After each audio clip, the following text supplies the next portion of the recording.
Hi guys, welcome back to Never Say Neverland. We are on our way to Whipsnade Zoo, and today we are going to be doing a full review of what you can find at the zoo, what the accessible features are, and this one is on a little mission to see if we can find some capybaras. So come with us.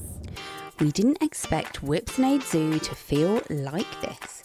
One of the biggest zoos in the UK, but also one of the most accessible and flexible family days out we've ever had, especially as a neurodiverse family.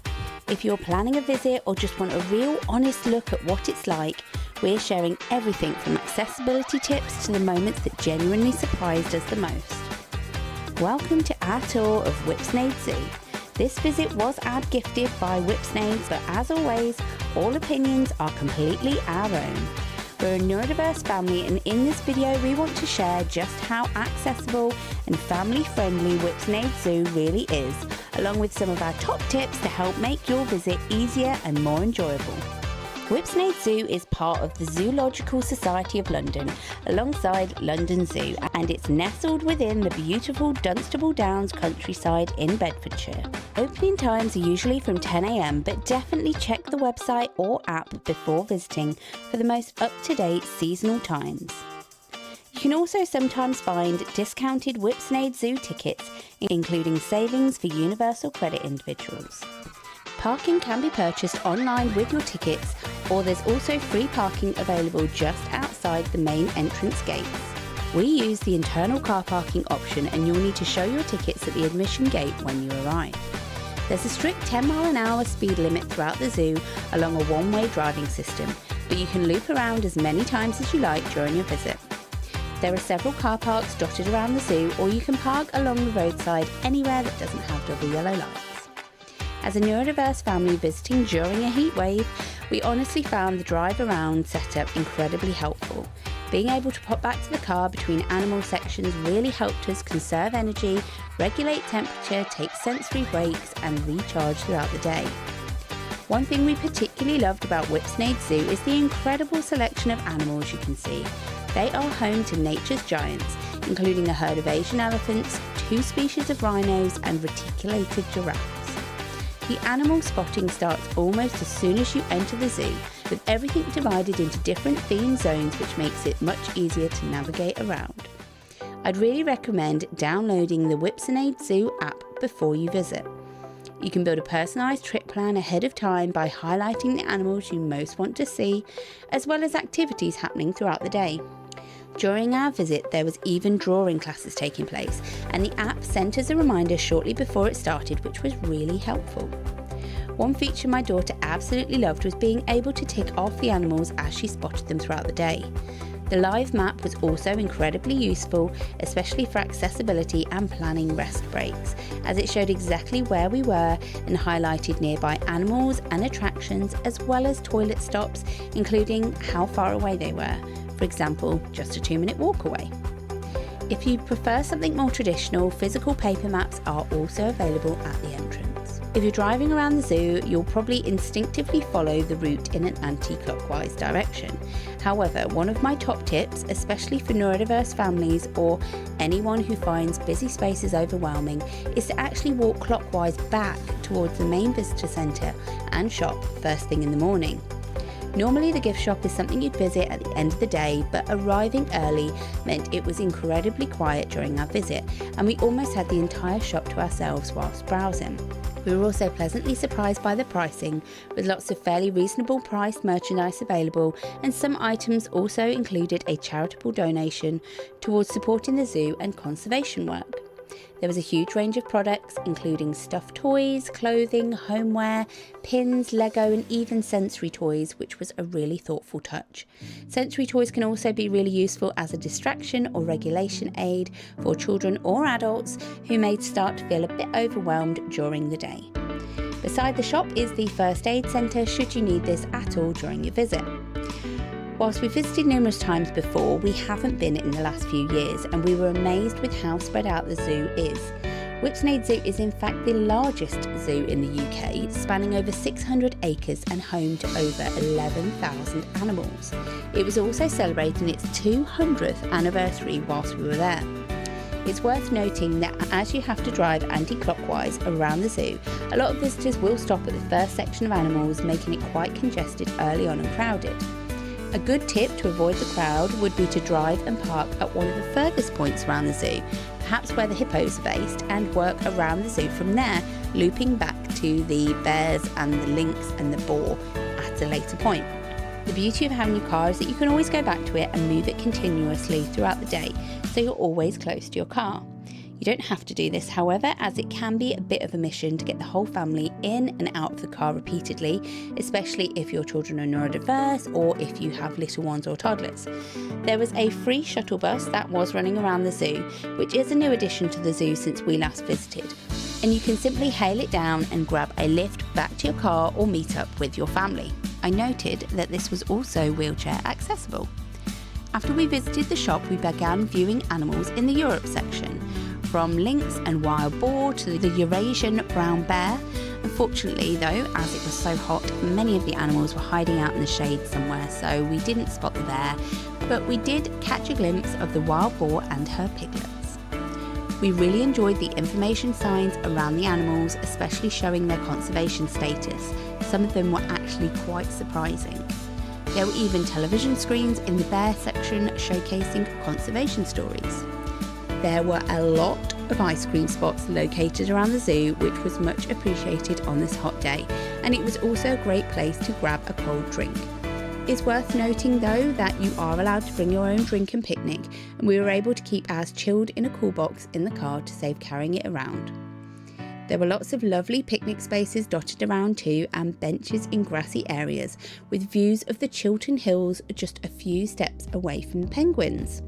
There were 2 species of penguin colonies here, rockhoppers and African penguins. We loved reading the fun facts, and the penguins loved putting on a show around the pool area. We had a quick pit stop for our picnic in the car before heading on around the zoo. There was a good amount of bins, meaning recycling was easy and the zoo remained clean and safe for all the animals. Can you tell I'm a mum here? That's such a mum comment. There were also a good amount of toilet facilities around the zoo, including accessible toilets. We brought along our radar key, but we didn't end up needing it. The toilets were clean and plentiful, although some areas could do with a little modernising. As we continued around the zoo, we passed the lookout lodges. These are little pods that you can reserve for an overnight stay at the zoo. There were also shower facilities beside it and a reindeer enclosure. As you continue around the loop, there's a restaurant and coffee shop opposite the rhinos called the Viewpoint Kitchen, a stunning place to stop and enjoy the views with food. Whilst we didn't stop and eat there this time, it is somewhere that I have eaten in before and did enjoy it. There are also other food options across the zoo, including base camp restaurant and street food. Shortly after, we spotted a crash. No, don't worry, it was a crash of rhinos. Yep, that's what a group of rhinos are called. Can you tell I learnt my facts here? We also spotted Mick, the baby rhino, having some one-to-one time with his mum, which felt really special. It's worth noting that if you're looking for some quiet spaces, the Downs area opposite the rhinos is a good spot to pause and reset away from the crowds. We headed into lion territory next to visit the resident lions, and we really loved the theming of this area. There was also meerkats in this section, obviously not in the same enclosure as the lions, but it seemed like they were looking for some shade and we weren't able to spot them this time. We were absolutely desperate to see the giraffes, our favourite animals, which are based in the centre of the park. This was a bit of a walk from the car, and shaded was limited in spaces despite there being trees, but there was also a well-timed ice cream stop to cool down. The giraffes did not disappoint. There was an outdoor and indoor viewing area. Luckily, we were able to see them outside, as the inside area would have been overstimulated. It is quite hot, busy, and on the smelly side, as you would expect from a zoo.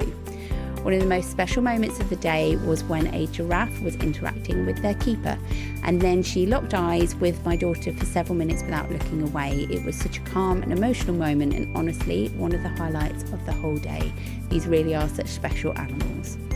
There are a few multi-sensory areas around the zoo that we actually chose to avoid, the first being the butterfly house. We have visited here before. It is extremely humid, as that is the environment that butterflies thrive in. The butterflies are obviously going to be fluttering around guests, and again it has a bit of a pungent smell as you would expect from a zoo. It just wouldn't work for our family.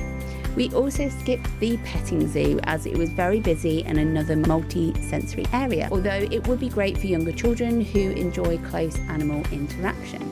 Speaking of getting up close and personal, one of the wonderfully unique things about this zoo are the free roaming animals.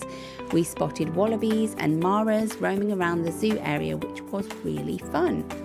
We were on the hunt for capybaras though on this trip, and sadly we were told that they had originally been staying at the London Zoo whilst Whipsnade Zoo was preparing their enclosure, but because they had settled down and enjoyed it so much, they decided to stay there. We did learn though that whilst capybaras are the largest rodent in the world, maras that are roaming freely are the third largest. There are lots of other animals that we didn't get to see unfortunately on this trip, but this just gives us another reason to return. We ended our visit with a trip to see the Asian elephants.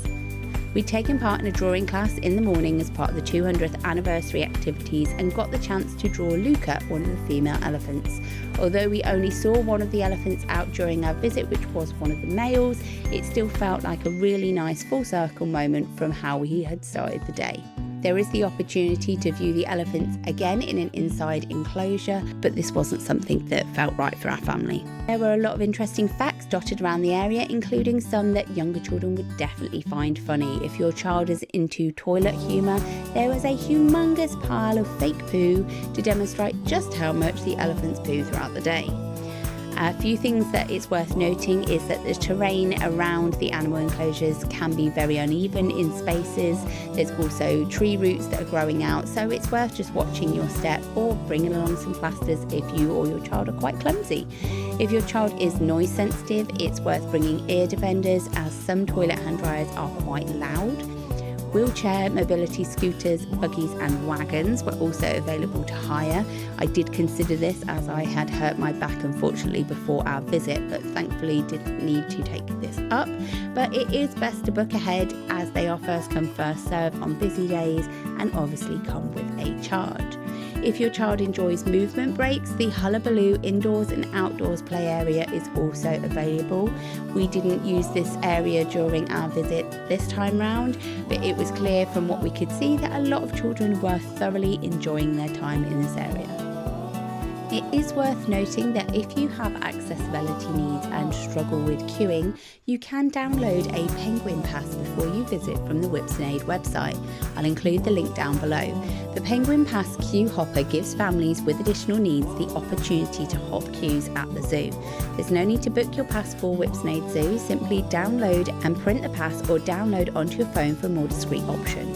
They will also have passes available to collect on arrival from the admissions team, however you will need to return this particular pass back to the main zoo shop at the end of your visit. You just need to show your Penguin Pass to the team at admissions, retail or catering outlets and walk through exhibits. The staff and volunteers will do their best to reduce your queuing time. Luckily we didn't need to use this feature whilst we were there, as the giraffe section they came outside, the elephants we decided not to go in. Overall, this was such a lovely day out. We were genuinely surprised by how accessible and flexible Whipsnade Zoo felt. Being able to move at our own pace, take breaks in the car and find quieter spaces when needed made such a difference for us as a neurodiverse family. The app was really helpful and brought that layer of control for our daughter, and the staff we met were friendly and supportive throughout our visit.